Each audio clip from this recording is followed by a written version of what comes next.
अस्सलाम वालेकुम नाजरीन, प्रोग्राम दूसरा रुख में खुशामदीद। मैं हूं आपका मेज़बान नादिर गुरामानी। नाजरीन, सबसे पहले तो जो ईरान के हवाले से पाकिस्तान का एक वाज़ेह जो मौक़िफ़ है, कल भी हमने देखा कि सदर ममलकत आसिफ अली ज़रदारी साहब ने मुश्तरका इजलास से खिताब किया और उसमें अहम नुकात जो है वो सामने रखे गए। और आज सेनेट के इजलास में नायब वज़ीर आज़म और वज़ीर ख़ारजा इसहाक़ डार साहब ने भी तमाम जो तफसीलात थीं वो सेनेट इजलास के सामने रखी और उसमें बताया गया कि जब ये मामला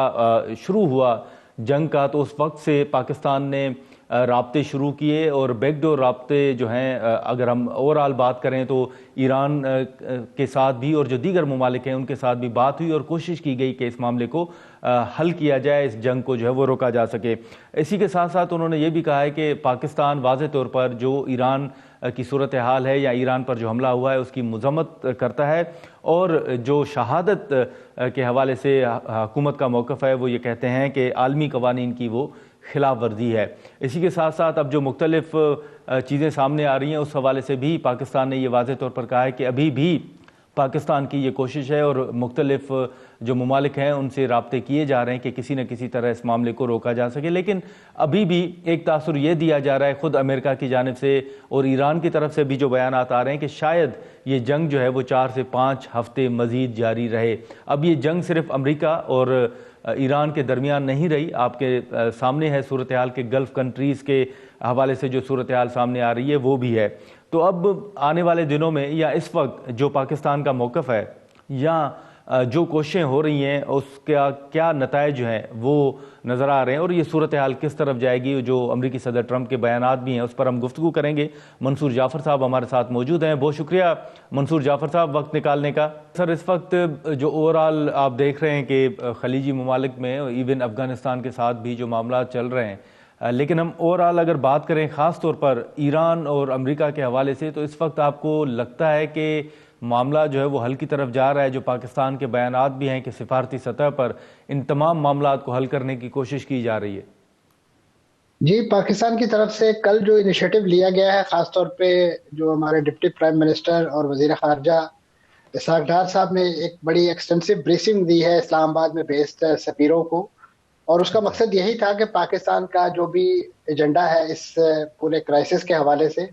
वो स्पेल आउट किया जाए और उनकी मदद उनके रिस्पेक्टिव कंट्रीज़ की जो इस ज़मन में ली जाए। तो इस लिहाज से एक अच्छी ओपनिंग है। पाकिस्तान के पास इसके अलावा भी एक फोरम मौजूद है। यकीनन Pakistan being the non permanent member of the UN security council, इन दिनों अपनी जो इंटरनेशनल डिप्लोमेसी और अपना जो पॉलिटिकल वेट है वहाँ पे भी महसूस करवा सकता है। लेकिन आपके इल्म में है कि इस वक्त जो वॉलेटाइल सिचुएशन बनी हुई है जंग के हवाले से, तो ऐसे मौके पे अमूमन यानी इस नौइयत की लॉबिंग या जो बैकडोर डिप्लोमेसी है वो ज़रा कारगर होना थोड़ा मुश्किल होता है, क्योंकि मुख्तलिफ जो फैक्शंस हैं, ख़ासतौर पे जो वॉरिंग फैक्शंस हैं, वो बड़ी हार्ड लाइन पोजीशन जो है वो इख्तियार कर लेते हैं। तो उसमें उन्हें उस पोजीशन से नीचे लाना बड़ा कार-ए-दारत है। और पाकिस्तान का यकीनन एक अपना मनसब और मकाम है, और ख़ासतौर पे मुस्लिम दुनिया का एक न्यूक्लियर मुल्क होने के नाते इसकी इस कंसर्न को दुनिया समझती भी है। और बिलखुसूस जिन ममालिक के ज़रिए ये जो इस वक्त एग्रेशन का शिकार भी हैं और एक लिहाज से उनका एग्रेसर का भी पोजीशन बन गई है। यानी ईरान जो है इस वक्त खुद उस पर एक उस्ताद टूट पड़ी है इसराइली हमले की सूरत में, लेकिन उसका जो एक रद्द-ए-अमल है वो भी थोड़ा सा एक,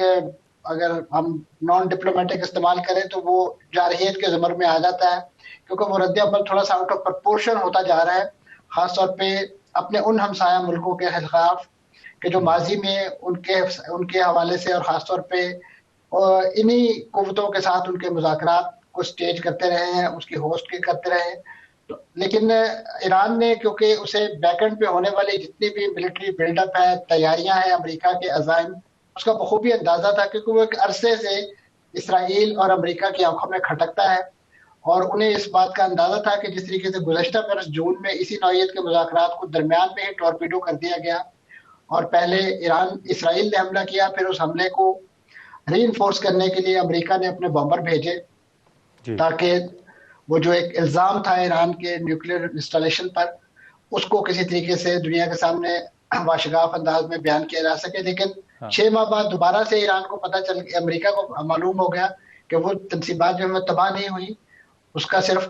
ہلکا پھلکا کوئی نقصان ہوا، تو اب دوبارہ سے یہی قضیہ، یہی مدعا جو ہے اس کو اٹھا دیا گیا کہ ان کے پاس نیوکس ہیں اور نیوکس بنانے سے ایک ہفتہ پیچھے رہ گئے ہیں۔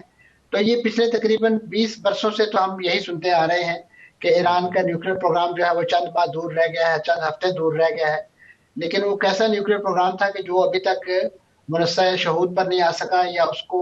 دنیا دیکھ نہیں سکی۔ تو یہ بنیادی طور پہ وہ جو آپ نے بچپن میں ہم کہانی سنا کرتے ہیں نا، وولف اینڈ لیمب والی، بالکل اسی کا ایک ریپلیکا آپ کو انٹرنیشنل ڈپلومیسی کے اندر دکھائی دے رہا ہے کہ ایران پر حملہ تو کیا ہی جانا تھا، کیونکہ